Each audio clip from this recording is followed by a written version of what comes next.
자기를 청한 자에게 이르시되 내가 점심이나 저녁이나 베풀거든 벗이나 형제나 친척이나 부한 이웃을 청하지 말라. 두렵건대 그 사람들이 너를 도로 청하여 내게 갚음이 될까 하노라. 잔치를 베풀거든 차라리 가난한 자들과 몸 불편한 자들과 저는 자들과 맹인들을 청하라. 그리하면 그들이 갚을 것이 없으므로 내게 복이 되리니 이는 의인들의 부활 시에 내가 갚음을 받겠음이라 하시더라. 함께 먹는 사람 중에 하나가 이 말을 듣고 이르되 무릇 하나님의 나라에서 떡을 먹는 자는 복되도다 하니 이르시되 어떤 사람이 큰 잔치를 베풀고 많은 사람을 청하였더니 잔치할 시각에 그 청하였던 자들에게 종을 보내어 이르되 오소서 모든 것이 준비되었나이다 하매 다 일치하게 사양하여 한 사람은 이르되 나는 밭을 샀음에 아무래도 나가 보아야 하겠으니 청컨대 나를 양해하도록 하라 하고 또 한 사람은 이르되 나는 소 5겨리를 샀음에 시험하러 가니 청컨대 나를 양해하도록 하라 하고 또 한 사람은 이르되 나는 장가 들었으니 그러므로 가지 못하겠노라 하는지라. 종이 돌아와 주인에게 그대로 고하니 이에 집주인이 노하여 그 종에게 이르되 빨리 시내의 거리와 골목으로 나가서 가난한 자들과 몸 불편한 자들과 맹인들과 저는 자들을 데려오라 하니라. 종이 이르되 주인이여 명하신 대로 하였소되 아직도 자리가 있나이다. 주인이 종에게 이르되 길가 산 울타리가로 나가서 사람을 강권하여 데려다가 내 집을 채우라. 내가 너희에게 말하노니 전에 청하였던 그 사람들은 하나도 내 잔치를 맛보지 못하리라 하였다 하시니라. 집주인이 일어나 문을 한번 닫은 후에 너희가 밖에 서서 문을 두드리며 주여 열어주소서 하면 그가 대답하여 이르되 나는 너희가 어디에서 온 자인지 알지 못하노라 하리니 그때에 너희가 말하되 우리는 주 앞에서 먹고 마셨으며 주는 또한 우리를 길거리에서 가르치셨나이다 하나 그가 너희에게 말하여 이르되 나는 너희가 어디에서 왔는지 알지 못하노라. 행악하는 모든 자들아 나를 떠나가라 하리라. 아멘.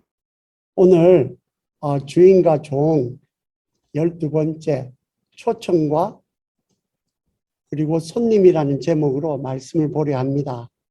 오늘은 하나님 나라에 초청되는 원리와 실제 적용을 보겠는데 제가 쓰는 이 안경은 한 10년 전부터 바이포컬이라 그럽니다. 그래서 멀리서 볼 때는 위를 보고요. 그리고 가까이 글자를 볼 때에는 밑에 것을 봅니다. 마찬가지로 오늘 말씀도 첫 번째 부분에서는 예수님께서 주시는 이 말씀을 가지고 이렇게 멀리 보는 거, 먼 관점으로 보는 걸 보겠고요. 그 다음에는 가까이서 적용으로 오면은 초청이라는 그 화두를 가지고 멀리서 보는 거, 가까이서 보는 거, 이것을 보겠습니다. 그래서 우리가 예수인인데 예수인을 위한 신행, 그 안목과 그리고 가까이 손에 잡히는 덕목을 우리가 챙겨가려고 합니다. 첫 번째, 멀리 보겠습니다. 초청의 원리 첫 번째는요. 초청과 기록에는 관점이 있습니다. 제가 저희 집에서 최애 사진이라 그러죠. 제일 좋아하는 사진은요. 호숫가의 단풍을 배경으로 아내와 아이들과 부모님이 함께 찍은 가족 사진입니다. 사진을 찍느라고 저는 없습니다. 정작. 그런데 그 사진은 제가 찍었습니다. 저는 안 보이지만 그 사진에는 제가 가족과 이렇게 아이들을 부모님을 향한 저의 마음이 들어있는 것 같아서 좋아하는 것 같습니다. 성경도요. 사람이 쓴 책이지만은 성령이 쓴 책입니다. 예수의 초청도요. 우리가 지금 읽은 이 성경도요. 예수가 많은 말씀을 하셨는데 그 예수의 말씀에서 성령께서 골라서 기록하고 보존하고 번역하고 해석해서 오늘 이렇게 듣게 하시는 성령의 초청입니다. 그래서 오늘 말씀을 이렇게 들으시면서 성령님의 그 마음, 성령님이 우리를 향해서 하시는 그 마음이 전달될 수 있으면 참 좋겠다 싶습니다. 두 번째 이 초청의 원리에는요. 세상에 단순한 것은 간단한 것은 하나도 없다라는 겁니다. 초청, 주고받는 초청도 예외가 아닙니다. 지금 이 사람이 예수님이 이렇게 비유를 하고 나니까 밥을 먹다가 하나님 나라에서 떡을 먹는 자가 복이 있다라고 말하는 것은 아주 귀한 깨달음입니다. 장애인과 가난한 자, 빈자를 초청하는 예수와 복음을 믿고 소망하는 그런 옹골찬 표현입니다. 이까지 오기까지도 그 많은 사람들 가운데서 이것을 깨닫고 오기까지도 얼마나 귀한 믿음입니까? 그런데 예수님이 지금 하시는 말씀은, 비유를 쪽에서 하는 말씀은 맞기는 맞는데, 그런데 가난한 사람이 하나님의 나라에서 밥을 먹는 거, 이거 그렇게 간단히 그저 같이 밥 먹고 있으면 저절로 일어나는 그런 일이 아니란다 하는 말씀입니다. 초청 원리의 세 번째는요, 예수의 초청은 성령을 통한 구원의 역사로 이루어집니다. 예수라는 분은요, 하나님이 세상에 보낸 천국과 초청 자체입니다. 2000여 년 전 세상에 처음 오셨던 것을 초림이라 그럽니다. 오셔가지고 아브라함의 후손 이스라엘이 감당했던 구약 성경이라는 언약을 예수께서 온 몸으로 성취하고 완성했고, 이제 그 남은 일은 성령님께 완수해달라고 부탁하고 가셨습니다. 그래서 예수님이 오셔서 초림, 그리고 예수님이 다시 오시는 요 기간, 요 때를 말세라고 합니다. 우리는 기독교인의 말세는요, 세상에 전쟁이 나고 난리가 나고 기후가 안 좋고 막 이렇게 되니까 야, 말세는 말세인갑다라고 하는 것은 성경적으로 따지면은 사실은 그렇지 않습니다. 성경에서는요, 예수님이 오심으로 시작해서 마지막 단계, 초림에 오셨을 때는 구원자로 오셨고, 두 번째 재림으로 오실 때는 심판자로 오시는 요 마지막 기간에 말세고요. 예수님께서 마태복음에도 뭐라고 말씀하시는가 하면은 종말이 이때입니까? 라고 말할 때에 너희들이 난리와 난리의 소문을 듣겠고 전쟁의 소문을 듣겠고 하겠지만은 그것은 아직 끝은 아니고 끝이 시작이 되었다는 그런 표시다라고 말씀합니다. 부안해동 하시지 말기를 바랍니다. 또 초청의 원리 네 번째는요, 교회는 예수께서 수임받은 그 책임을 받은 성령이 초청 역사하는 것이 사실이고 열매고 진실로 이루어진다는 표적입니다. 다른 말로 하면 여러분과 저가 성령께서 시작하신 이 역사, 예수가 맡긴 역사가 반드시 예수의 말씀대로 이루어질 것이라는 표징이고 표적이라는 말씀입니다. 예수의 초림과 재림 사이가 성령의 시대라고 하는 것은 그전에는 이면에 있던 성령입니다. 그 성령이 전면에서 예수와 말씀을 믿는 예수인으로 만드는 초청에 주력하는 때이기 때문입니다. 세상에서 여러분과 저희는 예수의 신부인 줄도 모르고 세상이란 장터에서 그냥 허랑방탕하게 놀던 사람들이었습니다. 이 사람들을 성령은 쉬지 않고 천국의 결혼잔치로 예수의 몸된 교회로 부르십니다. 다섯 번째 초청의 원리는 오늘 우리는 결정해야 된다는 것입니다. 미래가 어떻게 될 것인가 라는 그 미래에 대한 결정이 오늘 있습니다. 오늘이 미래를 정합니다. 오늘이라는 이 시간은 신약 성경이라는 새 언약을 실천하고 전파하는 위임받은 사명자로 사는 때이고 초청의 청종으로 순종하는 때입니다. 끝날 때까지 끝난 것이 아닙니다. 심판자 예수가 다시 오심으로 초청의 문이 닫혀야 끝이 납니다. 2000년 전에 오신 예수는 오늘도 우리에게 묻습니다. 청지기 비유를 지금 저희들이 12번째까지 가니까요. 지금 무려 3개월이 넘어가면서 제일 중요한 포인트 딱 하나만 잡으라 그런다면은 저는 이것을 잡겠습니다. 가만히 있으면은 죽는다는 겁니다. 청지기 비유에 있어서도 주님께서 하신 포인트는 아무 일도 안 하고 그저 옛날에 하던 그대로 가만히 있으면은 너는 그렇게 살다가 끝난다는 겁니다. 조금 있으면은 계산을 하라고 말했을 때에 청지기가 내가 어떻게 해야 될 거라고 고민하고 생각해서 몸부림을 치고 이제 끝나는 세상에 이때까지 살았던 방식 외에 지금이라도 끝났을 때 어떻게 살면 되느냐는 거기에 대해서 고민하고 노력하면서 몸부림을 쳐서 가는, 이것이 흘러가는 세상을 거슬러 올라가는 게 그게 기독교입니다. 그게 크리스찬입니다. 그저 흘러가는 대로, 물 흐르는 대로 아무 결정하지 않고 지나가는 것은 저절로 되는 것이 아니라 그게 망하는 길이라는 말씀입니다. 하나님이 말씀하십니다. 예수를 통해서요. 오늘도 우리에게 묻습니다. 막연히 흘러가는 세월에 몸을 맡기면은 절로 이루어지는 천국이 아니다. 너희들이 여기서 그저 밥 먹고 나랑 같이 희희낙낙하고 있으면은 언젠가는 그저 가난한 사람 오고 초청되고 너희도 그냥 다 잘 되는 이런 것이 아니라 내가 지금 초림으로 왔고 그리고 난 다음에 재림으로 오기까지 여기에 대해서 끊임없이 초청하고 나가고 반복하는 이런 역사가 일어나는데 너는 여기에서 무엇을 하고 있나? 라는 도전을 하십니다. 너는 하나님 나라에서 떡을 먹는 의인으로 부활하는 어떤 노력을 지난 주간에 했는가? 오늘이란 현실의 온갖 모양으로 내 시간에 찾아오시는 초청에 너의 반응은 무엇이었는가?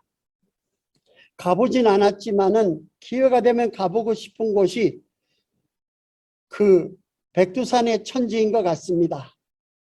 그저 하는 말이 백두산 천지에서 흐르는 물이 똑같은 물이라도 거기에서 방향을 이렇게 돌면은 그게 압록강이 되고요. 저렇게 돌면은 두만강이 된다고 합니다. 여러분과 저는 오늘이라는 이 자리에서 사실은 내가 무슨 행동을 하느냐는 것보다 더 중요한 것은 내가 어떤 마음을 가지고 어디를 바라보고 행동을 하느냐라는 것이, 그것이 더 중요합니다. 살다 보면 어렵고 힘들고 내가 지금 걸어가는 이 과정이 무엇을 하고 있는지 보이지 않고 있을 때라도 우리의 시야는 끝이 나야 끝나는 것이고 주님이 마지막에 오셔서 재림에서 오셨을 때에 그것을 완전히 볼 것이고, 그것이 오기 전에 내가 이 세상에 내 개인의 종말이 오더라도 그때까지 나는 거기에 대해서 주님께서 나를 불러주신 초청에 시야를 두고 하는 이것이 내가 지금 여기에서 부지런히 하는 행동보다 더 중요한 것입니다. 그래서 방향, 내 시야의 방향을 바로 잡으시기를 바랍니다. 이제 두 번째로 이것을 우리에게 오늘의 경우에 적용을 합니다. 첫 번째, 초청의 적용입니다. 천국의 초청은 생애와 생활의 중심축입니다. 승천 직전까지도 거기 사도행전 1장에 보시면은 제자들은 눈에 보이는 세상에 대한 미련을 버리지 못했습니다. 주께서 이스라엘 나라를 회복하심이 이때입니까? 우리는 다를까요? 이번에 대통령이 누가 될까요? 주님 궁금합니다. 남북한은 언제 통일됩니까? 집값은 언제 올라가겠습니까? 투자는 언제 되겠습니까? 결혼은 언제 내 자식이 됩니까? 내 수명은 언제까지입니까? 예수의 답은요, 때와 시기는 아버지께서 자기의 권한에 두셨으니 너희가 알 바 아니요 라고 말합니다. 그것은 나는 알아도 모르고 몰라도 궁극적으로는 별 상관이 없다는 말씀입니다. 예수께서 하시는 말씀은 내가 알면, 궁극적인 그런 것들을 알면은 궁극적인 너의 천국이 바뀔 것이라는, 너의 세상이 바뀔 것이라는 생각과 발상 자체가 할 일 없다는 말씀입니다. 이것을 오해해서요, 그런 궁금증은 갖지 말라는 말이 아닙니다. 저도 궁금합니다. 예수께서 하시는 포인트는 거기에 천국이 있지는 않다는 말씀입니다. 핵심은 그런 궁금증과 그 궁금증과 너의 영원히 결정되는 하나님 나라의 그 구원의 궁금증을 같은 동급에 놓지 말라는 말씀입니다. 그래서 너희는 먼저입니다. 하나님의 나라와 하나님의 의를 구하라. 너의 영혼을 결정짓는 생애의 관심의 중심축을 바로잡아라. 내가 힘들수록, 긴박할수록, 어려울수록 내 삶에 있어서 나는 지금 하나님의 나라와 하나님의 의를 구하는가? 내가 지금 생각하는 모든 것에 궁극적인 관심이 지금 이 땅에서 썩어지고 없어질 여기서 끝나는 여기에 붙잡혀서 다람쥐 쳇바퀴 돌듯이 하다가 말 것인가? 아니면은 이 세상이 끝나고 나니까 더욱더 가치 있는 거기에 둘 것인가? 거기에 맞춰서 내가 오늘 무슨 일을 어떻게 결정하고 해야 되지? 라는 나의 헐트를 보는 것, 그게 하나님의 의를 구하는 것입니다. 그리하면 이 모든 것을 더하시리라. 이것이 주님의 약속입니다. 초청의 적용의 두 번째 원리는 우리는 이렇게 초청자로 나가서 주님의 잔치에 오라고, 천국으로 오라고 초청을 해보면은 초청을 거부당하는 수모를 감내하는 천국의 초대자 하나님 아버지, 성자 하나님, 성령 하나님의 아픔과 슬픔을 인지하게 됩니다. 제자들이 이렇게 질문을 했을 때에 예수님께서 또 뭐라고 말씀하시는가 하면은 오직 성령이 너희에게 임하시면 너희가 권능을 받고 예루살렘과 온 유대와 사마리아와 땅끝까지 이르러 내 증인이 되리라 라고 말합니다. 이 말씀을 들을 때 우리는 어떻게 생각하는가 하면 가만히 있으면은 결과론적으로 보라. 그렇게 해서 예루살렘 지났고 역사를 보니까 이렇게 나오지 않았느냐라고 결과론적으로 묘사하는 거로 생각합니다. 그런데 속사를 한번 들어가 보십시다. 예루살렘에서 온 유대로 갈 때에 그냥 갔습니까? 예루살렘에서 배척당해서 돌 팔매질을 당해서 순교한 스데반부터 사마리아 땅끝까지 순서 갈 때마다 정말로 거기마다 시대마다 배척과 거부를 당함에도 포기하지 않으시는 성령 하나님의 피 뿌리는 역사가 있어서 오늘의 나까지 순서가 왔다는 사실을 알 때에 우리는 원조 천국 초청인 하나님의 마음을 배웁니다. 여러분과 제가 오늘날 이 자리에 올 때까지요.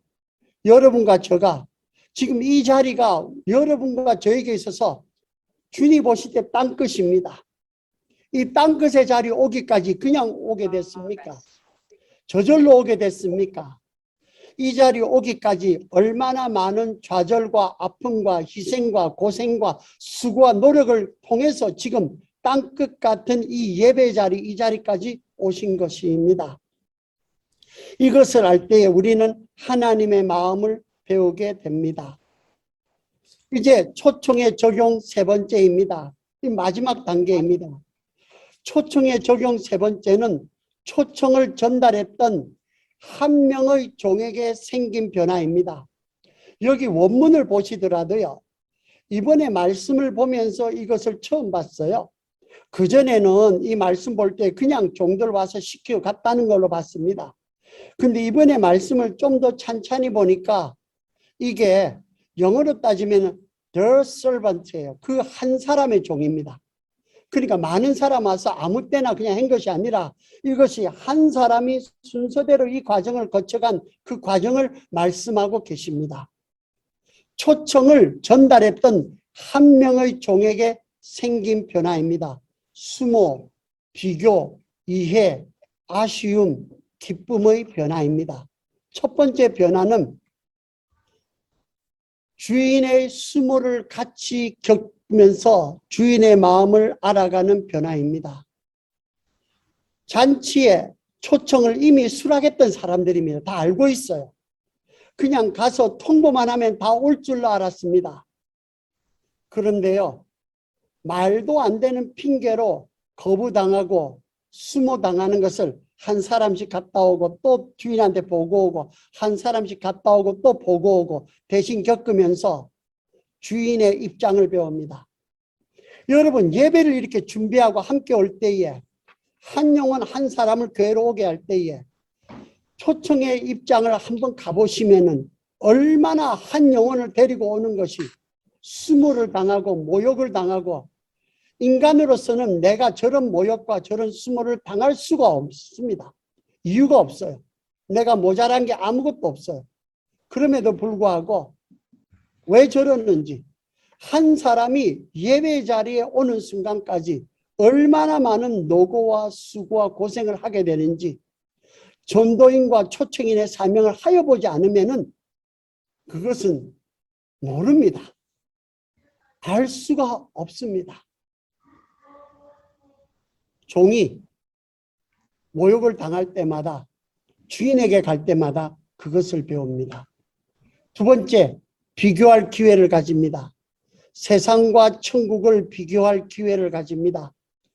핑계가 뭔가 하면요, 가만히 따지고 보시고 이게 핑계가 되는지 한번 보십시다. 첫 번째 사람은 밭을 샀으니 가봐야겠다. 그러면은 그 사이에 밭이 도망갑니까? 두 번째는 소를 샀는데 결이니까 10마리, 24마리, 아무튼 10마리쯤 돼요. 그 전에 초대받는다고 다 통보하고 아는 사실입니다. 갑자기가 아니에요. 소를 샀는데 시험해야 된다고요? 소가 웃을 핑계입니다. 세 번째는요, 장가 들었으니 못 가겠다. 이게 제일 못난 핑계 같아요. 그냥 싫다면 되지 왜 죄 없는 와이프로 핑계를 댑니까? 주인이 준비한 잔치의 가치와 이 종이 준비를 했으니까, 그리고 원래 초대받은 사람들이 핑계 내세운 이유들의 무게가 얼마가 차이가 나는지요. 그는 몸소 경험합니다. 우리에게 있어서 그들에게 하나님 나라의 실용 가치는 생활과 돈벌이 잠깐 하는 거, 시간 잠깐 하는 거, 그런 생활과 일상, 그 현장의 순위에서 한참 밀린 관심 밖이었습니다.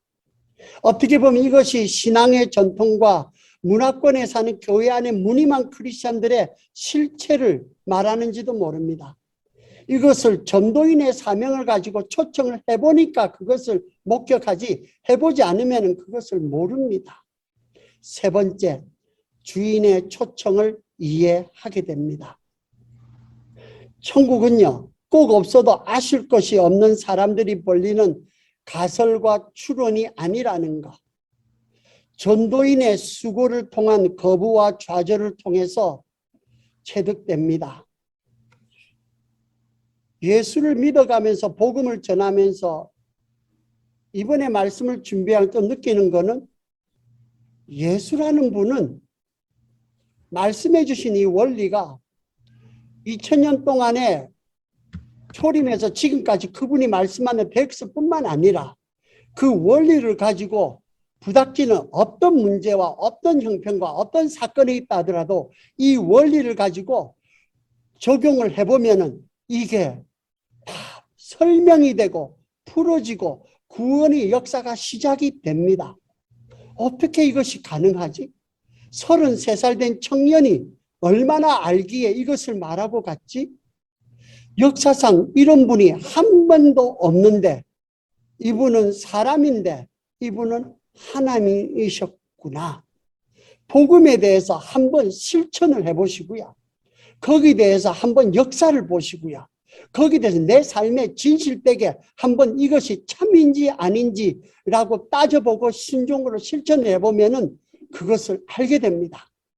실천해보고 난 다음에 이 말씀이 거짓이냐 아니냐 따져보면 참 좋겠다라는 생각을 합니다.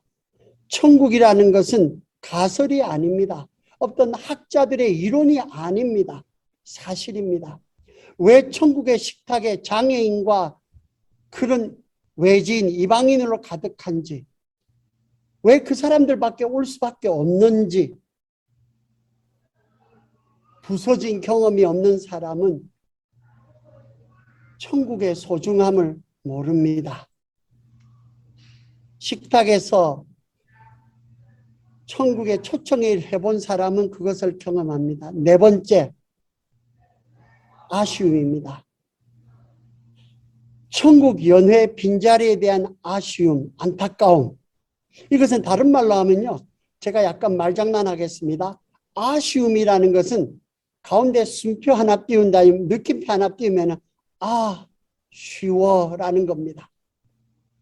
여러분, 예수를 믿는다는 것은, 신앙생활에 체험을 한다는 것은 무슨 대단한 무슨 기적과 축복을 가지고요, 특별한 사람에게 가가지고 기도를 받고 이럴 필요 전혀 없습니다.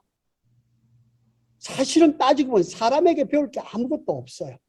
그 사람이 가르쳐 주는 것은 내 안에 있는 성령이 성경을 통해 이미 준 것을 확증하는 것이지, 성경을 벗어난 거 아무것도 없습니다. 너무 쉬워요. 근데 너무 쉽기 때문에 이것을 실천을 안 합니다. 차라리 어렵고 힘들고 무슨 만번 배를 절을 해라 이러면은 사람들이 열심히 하는데, 너무 쉽기 때문에 안 합니다. 쉽다. 이 사람이요, 전도인의 사명을 해보니까 얼마나 연애에 대해서 주인의 마음을 준비하고 보니까 갈 때마다 보고를 주인께 해야 돼요. 주인의 분노함, 주인의 안타까움. 그러니까 나중에 주인이 아무나 오게 거기도 못 온다 그러니까요. 뭐라 그러는가 하면, 이 사람이 뭘 느끼는가 하면은, 처음에는 그냥 갔던 사람이 나중에는 주인님 아직도 빈자리가 있습니다. 이게 처음에는 빈자리 있든지 말든지 상관이 없어요. 그런데 왔다 갔다 수고를 하다 보니까 이 연애에 대해서 얼마나, 이 빈자리에 대해서 주인이 수고했고, 오면은 얼마나 아까운 음식들이 다 있는데, 세상에 브로드웨이 쇼도 기다리고 있으면 반값이 된다는데 아까워서 그냥 하겠다는데, 이 좋은 예배와 말씀, 이 교제의 자리가 있는데 견딜 수 없이 가벼운 일상의 천박한 무게로 천국의 무게를 바꾸지 마시기를 바랍니다. 끝으로, 주인의 잔치에는 차별이 없습니다. 기쁨에 동참합니다. 그전에는 내 나름대로 기준이 있어요. 이런 사람들이 와야지, 그래도 우리 교회는 이런 게 와야지 있지만은 갈수록 기준이 낮아지고 천국의 기준은요, 진짜로 숨만 쉬어도 천국에 들어갑니다. 그냥 거부만 안 해도 들어가요. 십자가에 죽었던 그 강도는요, 옆에 있는 예수님 보고 착한 일 한 번도 한 거 없고요. 세상에 그런 사람인데 예수님 옆에 보고 옆에서 왜 그런 한 사람이 이랬고 한 사람이 그랬는지 모릅니다. 그 사람이 그 뒤에 마음을 어떻게 바뀌었는지 그것도 모릅니다. 그렇지만은 상관이 없다는 겁니다. 그 순간에 한 번 했는데 주님께서 오늘 너는 나와 함께 낙원에 있으리라. 천국의 가치와, 그는 이렇게 높지만은 들어가는 인문은요, 마음의 생각만 두어도 주님께서 들어오게 하십니다. 그 과정을 통해서요, 해본 사람만이 느끼는 기쁨과 즐거움이 있습니다. 이것은 정말로 죽어도 좋을 만치, 거기에 대해서 온 인생을 걸 만한 기쁨이 있습니다. 저희 영어 예배의 매달 첫 번째는 네이선 리 목사님이 오십니다. 여기서 계시다가 지금 멕시코 치아파에 가셔서 이렇게 들어오십니다. 그런데 지난 5월 달입니까? 설교 들어오셔서 가서 한 2개월쯤 지난 다음에 하시는 말씀이, 거기 있는 멕시코 분들, 현지 분들을 전도 폭발 훈련을 열심히 했대요. 이제 나가려고 딱 하는데 그날따라 비가 많이 오더래요. 그래서 이분들 훈련했는데 나가서 전도 폭발을 훈련을 해서 이분들 전도를 많이 데리고 와야 되는데 비가 오는데 사람들이 누가 오겠습니까? 그러니까 거기에 대해서 우리 그냥 오늘은 가지 맙시다. 그냥 실망할까 봐. 그런데 한 분이 그래도 이까지 연습했는데 가야 안 되겠습니까? 그래서 자기는 속으로 정말로 큰일 났다 이렇게 생각하고 갔는데 그저 팀을 두 그룹으로 헤어졌대요. 흩어져서 가다 보니까 그 비 오고 오는 가운데서도 어떤 아주머니 한 분이 계셔가지고 그래서 그냥 옆에 가서 그냥 이렇게 저렇게 이야기를 하다 보니까 그분에게 복음이 전달이 되고 그분이 예수님 영접이 되고 그래가지고 너무 기뻐가지고 그렇게 됐느냐고. 그러고 난 다음에 또 다른 팀이 또 가서 어떤 분을 한 분을 전도했대요. 그래가지고 나중에 저 전도했다고 서로 이제 만나고 보니까 어머니와 아들이에요. 한 집에서 온 어머니와 아들이 그렇게 돼서 왔다고. 여러분, 그때에 이남성 목사님이 거기에서 그저 모르는 사람은 어쩌다가 비 오는 데 가가지고 그렇게 전도해서 어쩌다 됐으니까 뭐 되는 거겠지요. 그런데 수고하고 애쓰고 고생하고 힘쓴 사람은 거기에 하나님의 움직임이 함께 한다는 거. 주님께서 2000년 전부터 역사하신 그 역사의 맨 마지막에 땅끝 같은 그 자리에 거기에 역사가 있다고. 하나님께서 우리의 삶의 모든 자리에서 순간순간 역사하시는 초청인의 일을 할 때에 제 마음에 큰 울림이 있었습니다. 여러분, 우리는 때를 얻든지 못 얻든지 강권하여 주님의 집을 채우십시다. 그 일을 하다가 우리는 갈 때에 주님께서 착하고 충성된 종아라는 그 사명 감당하는 것입니다. 사명이 끝나기 전까지는 예수 믿는 사람의 생명은 끝나지 않습니다. 기도하겠습니다. 주님 은혜 감사합니다. 주님 말씀하셨으니 이루어 주시고 역사하여 주시옵소서. 예수님 이름으로 기도 올렸습니다.